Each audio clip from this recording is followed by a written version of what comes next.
So I mentioned earlier there was something I wanted to talk to you about.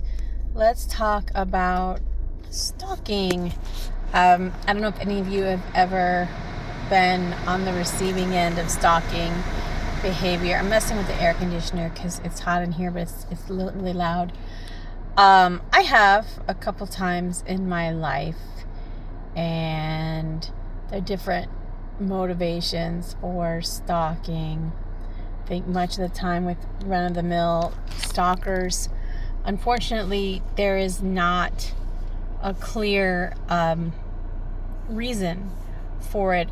It has to do with the other person's mental health problems that make them imagine a greater connection than is there. I'm not currently being stalked, not that I know of. I mean, the thing with stalking is you don't know it's happening until it gets worse and worse out of hand, and then you look back for a few months and like, oh, that's why that happened. That's why that person was there at that time. That was that weird thing. Let's see.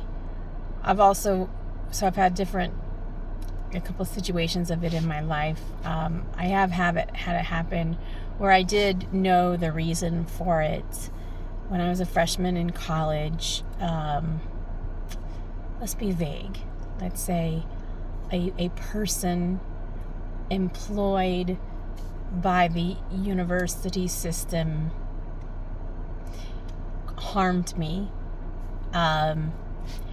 and that person was more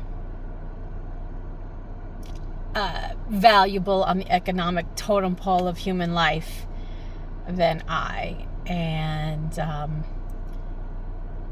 so basically I was forced into like a deal with the devil where I would be expelled, lose my scholarship, partial scholarship, and have to pay back all my student loans immediately. And if I were to report what happened to law enforcement, they basically made a deal, keep your mouth shut, and then you don't. I was a teenager, so I accepted this horrible deal instead of reporting to law enforcement.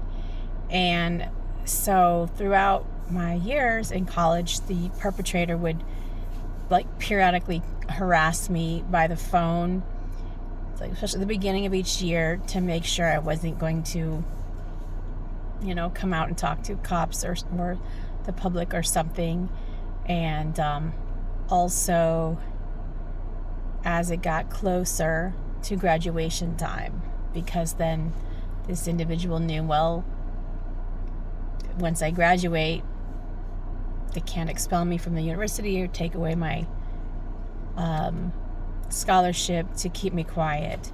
So he was stalking. He had information, and he would call and threaten to harm my roommate gravely. I was so terrified of these phone calls. And simultaneously, like when you in the dorms, you have to sign in with a swipe card, like that. The locks are like electronic, computerized, whatever, so you can be tracked where you are on campus. So I knew why he was doing that, why he was threatening my roommate, threatening me.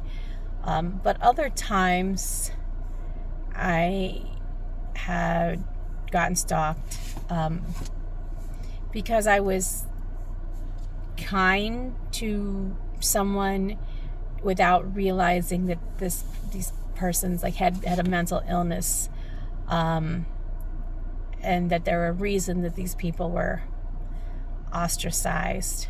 I think because of the way that I grew up with in a chaotic environment, let's say, with a lot of very bad behavior, dangerous behavior normalized in the household where I grew up, it becomes difficult to like recognize red flags in people that are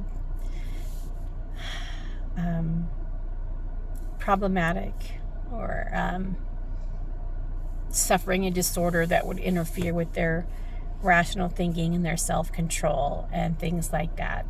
So, I was kind and did not think that the person maybe was thinking of a romantic relationship or relationship like closer than what was intended. It's hard.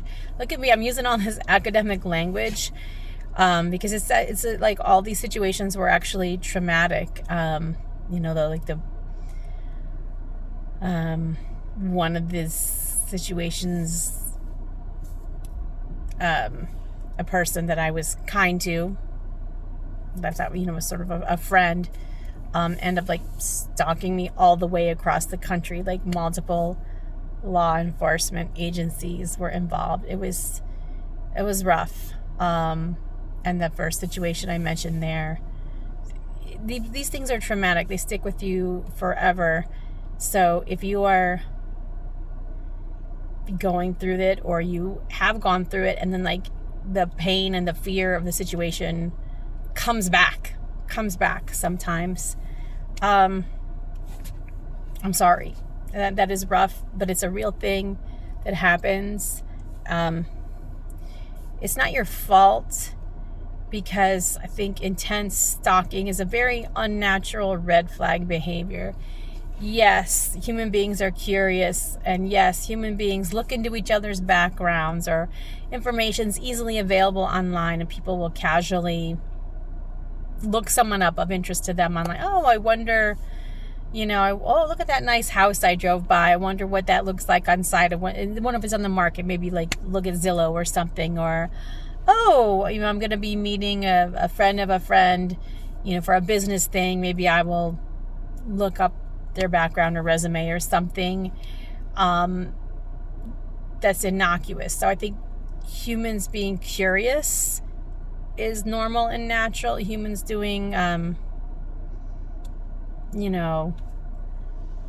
simple research, like I said, that's normal. But for a person to like track and follow another person to the point of harassment and showing up where they are all the time, and being scary and awkward and weird, this is not natural, normal, healthy behavior. It's harmful behavior. And so I don't know. I thought I was going to be able to be more open and vulnerable about it, but it's actually, it's very triggering. It's very traumatic, that I just feel like if I can open up at least some about it, then maybe I could bring comfort or clarity or wisdom or something, understanding to other people going through it or who have been through it, that, hey, I just want to acknowledge that it is, it's really rough. So I'm not aware of it. Like I said, I'm okay. I'm not aware of anybody actively stalking me at this time, but I have been through it in the past. And as someone who is a film actress and now doing more comedy and a lot of YouTube stuff, like I'm somewhat more, a public person, but also everyone is entitled to privacy. We all need privacy in our homes and in our thoughts. So,